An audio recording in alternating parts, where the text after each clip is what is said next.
What up, what up, what up? Your boy Savage, aka Savloke. You tuning in to Savloke's Hood Tales. Like, comment, subscribe, share, hit the notification bell. Let's get to the politic. Big shout out to everybody showing the channel love. I appreciate the love and support. So let's get to this video, man. This video is gonna be three videos in one video. I'm getting caught up on content. And a couple of subjects that I'm talking about are coming from the comment section. It was requested videos from a couple people. So I'm going to try to, you know what I'm saying, put it all in one video. And they requested it a little bit ago, so I'm barely getting to it. I've been very busy. So appreciate it for the interactions from the homies that requested the videos. And I'm going to do a little story time. So the first requested subject was from the homie. His name's 303 Little G. I hope I pronounced that right.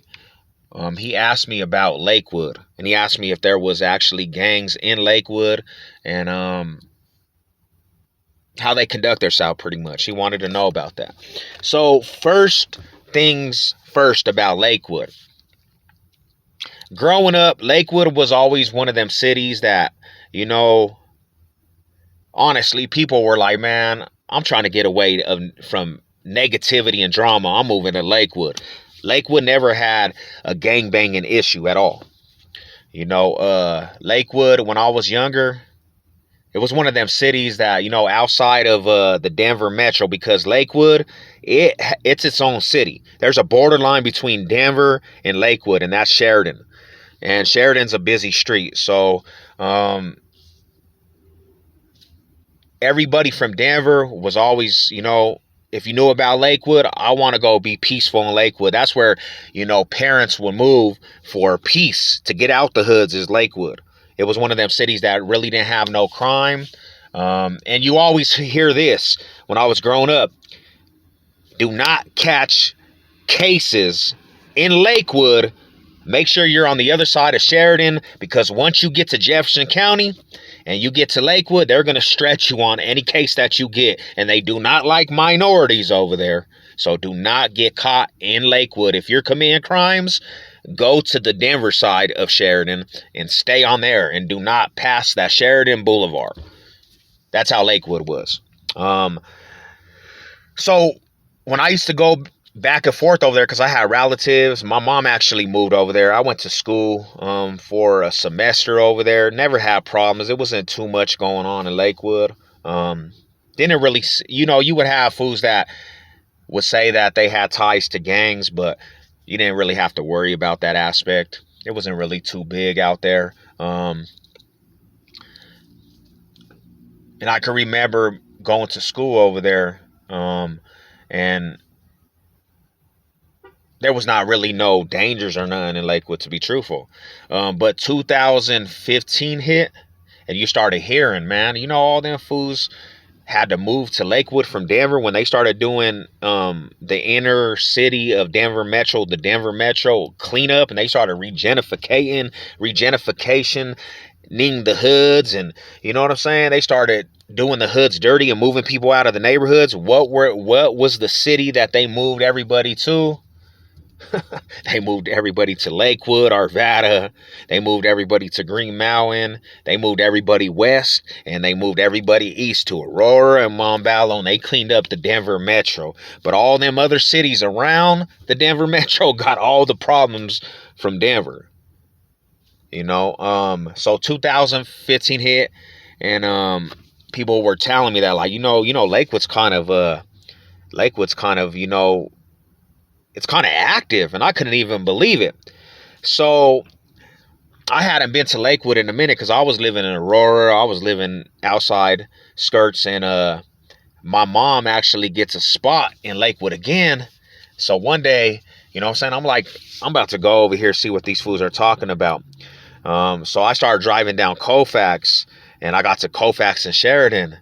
And when I got to Colfax and Sheridan, there's a 7-Eleven. If you're coming east, if you're coming from east and you're going west, there's going to be a 7-Eleven on that corner on the left side, and then you got the pawn shop on the right side. And when you get to that stop sign, when you get to that stoplight, I'm chilling. I pull up to the stoplight, and both sides of the street, fools are slanging at the bus stop right here. You see fools all high off of Chiva. At that 7-Eleven, you could just see fools were over there pushing. And then you see fools looking gang banged out. So I said, dang, Lakewood looks different, bruh. So I started driving down towards Casa Bonita in the Cando apartments. I mean, in Cando Street, Colfax and Cando. And when I get to these motels, because there's actually motels, and you already knew that the Bugs Bunny Hotel was actually like, you know, a little bit ago, it was the meth hotel, but, you know, that hotel was gangbang. They had fools hit up on there, bro. Some little red rag had died right there, and they had his bandana around the tree, BIP. So, you know, it got pretty crazy over there. So I would have to say to that requested person, Lakewood never had hoods, but it got a lot of hood activities going over there now, man. If you can understand that, there's a lot of fools from Denver over there, a lot of fools that gangbang over there.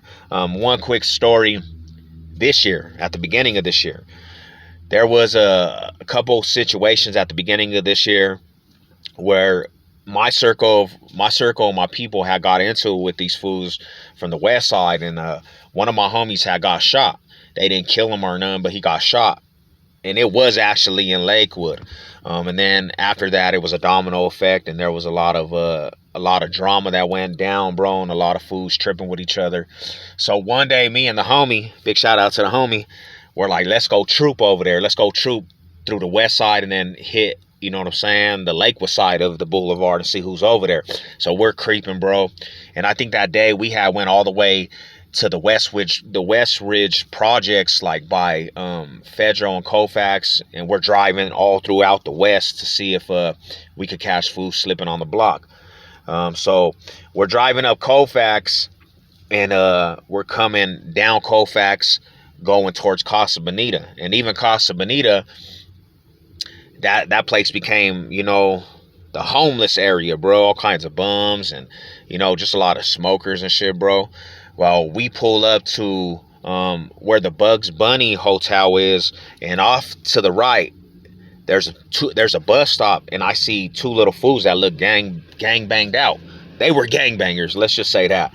So I said, "Oh, we got some, homie. We got a couple." So the homie's like, "Park." We pulled off to the side, bro, and we hop out. Well, when we hop out, I see the fool off in the distance at the bus stop, and one of the fools walks off. So then we start getting on foot towards the bus stop, and when we got up to the bus stop, I pressed the little fool, and I was like, "Where you from, homie?" And he's like, he looks up, and like he was a deer in the headlights, didn't even know what to think about that situation, because all of a sudden he was in his phone, and he looks up, and he's just stuck.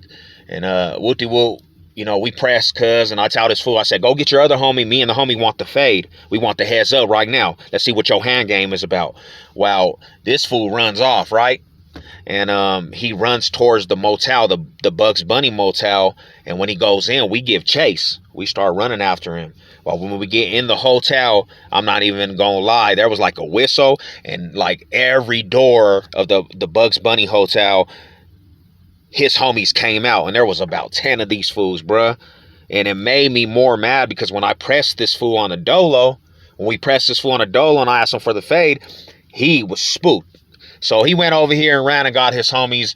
And I actually, one of the little fools that was over there, I actually knew him from the penitentiary. He was an older fool, and that fool was like, "Oh, what up, homie?" He actually gave me some respect, and I said, "I want the heads with him and the fool that ran." You know what I'm saying? I started saying I want the heads, and he was gonna line it up, but them fools were like, "We making money over here, bruh, and ain't no problem." So anyways, what I'm trying to say is, they made that motel called the Beehive, bruh, and that's right in Lakewood. So there is gangs that actually migrated to Lakewood. And over there, like when you get from Sheridan to Colfax all the way to Wadsworth to Colfax, and even them little gas stations, all them gangs actually started being over there. So they started putting foods on. So Lakewood now is a spot where a lot of foods be at. You know what I'm saying? It's not like the old time when I was growing up. It was a peaceful area, but now it's like there's certain parts of Lakewood, bro, fools try to get active, you know. So hopefully that answered the question for you for that. The next question, I think it was from a fool named Funk. He was asking me about the FBP fools that got indicted, and I already did a video on these dudes a little bit ago. And pretty much, man, you know, the FBP fools, they basically were just a rap group, honestly. And they're from a hood called the Byers Hood. And they got indicted for shooting some stuff up. It was just like the younger generation rap group from a hood called Byers Hood. And the reason why I made the video a little bit ago is because pretty much some fool had put some wrong information out there. The fool Jake, he has that prison channel. He put some wrong information out there saying, you know, the GKIs were chilling with these fools and they were all connected in the Odies and the Bloods. First and foremost, a lot of them gangs don't even like each other. They don't see eye to eye. So it was never them fools were all together and it was a big old unit of them fools pushing a movement. Because them fools be beefing. You know what I'm saying? Maybe one of them fools like Spaz Out, he was a blood, but he had fallout with the other Bloods, bro, and he was like their cousin, and maybe that's where you got the information wrong. But the G's, it was not a whole circle of G's kicking with the Odies and the G's kicking with the Bloods, because they actually be beefing. And it's sad, bro, them fools got hammed up, you know. And this is what I could say about, you know, that whole circle is the FBP fools were just youngsters. They were like younger kids, bro. And I don't think any of them fools were real, like, killers. Yes, they would shoot up people's houses, bro, and do drive-bys. They were not walking up on nobody and chipping them off. And you know what I'm saying? They got hemmed up for that. But the old school Byers Hood fools, the ones that made them, their older uncles, there was some fools that actually were putting in work back in the day, but they were not the rappers. These are the older fools that started it, you know. And some of them fools are doing life sentences for killing people, you know. And it's crazy because Baca, he got killed, you know what I'm saying? His son got killed. And they took the FBP fools actually, to be real, the last couple years, they took a lot of casualties, bro. There were a lot of their homies were getting chipped off. And I always thought, like, how are these fools every week getting killed and there's no get back? There's no real fools dropping behind their relatives dying. They were shooting fools' houses up and they were not really killing nobody. So, you know, it's the new generation wave of gangbanging, bro. And it's sad because a lot of them fools are gonna do a lot of time, and that comes now fools snitching and indictments. So, you know, it's pretty crazy. So hopefully I answered and clarified a little bit about that. The last little aspect I want to talk about is story time with the Savage. And I'm going to take you back to a time when the hood, the neighborhood, and I'm not saying my turf, I'm saying the east side actually being in the wrong vicinity and being at the hours it was. I got caught slipping by the east side, homie. The east side did me dirty, and it almost caused a big war amongst the E. But so 2004, homie, I'm with my older cousin, my OG cousin, and a couple of the older relatives, and these fools are drinking, and they're taking bottles to the head, and fucking when they start drinking, bro, they start acting foolish. And my older cousin, I'm not going to say his name, but he knows who he is. He starts acting crazy. And this fool, if he takes bottles to the face, it's over with, man. We're going to be on missions and all kinds of crazy stuff. So anyways, they go get a fifth of some drink and they take it to the face. And I'm a young fool. I'm taking shots. Boom, boom. I'm feeling good. While the homie starts being a daredevil. He starts going down the wrong side of the road, and this fool goes 100 miles an hour down the wrong side of the road, and he's, you know, your life's in danger because this fool, he wants to just go crazy and drive all crazy, and we trying to calm this dude down. And the other homie that's with him, this fool, he starts tripping like, bro, you need to calm down. You need to calm down. You're tripping. He don't want to hear it. And they start fighting. These big fools are starting to fight in the front of the car, and they're tripping. And homie's like, bro, I'll knock you out. And this fool's like, nah, bro, you ain't about that life. And they're going crazy. So anyways, it's a minivan, and I'm in the back of the minivan right behind the passenger, and I'm younger, so I'm just chilling. I'm like, man, these fools are acting up. Well, my cousin, he goes and he creeps off, and this fool goes to his house, and we didn't know why he went to his house.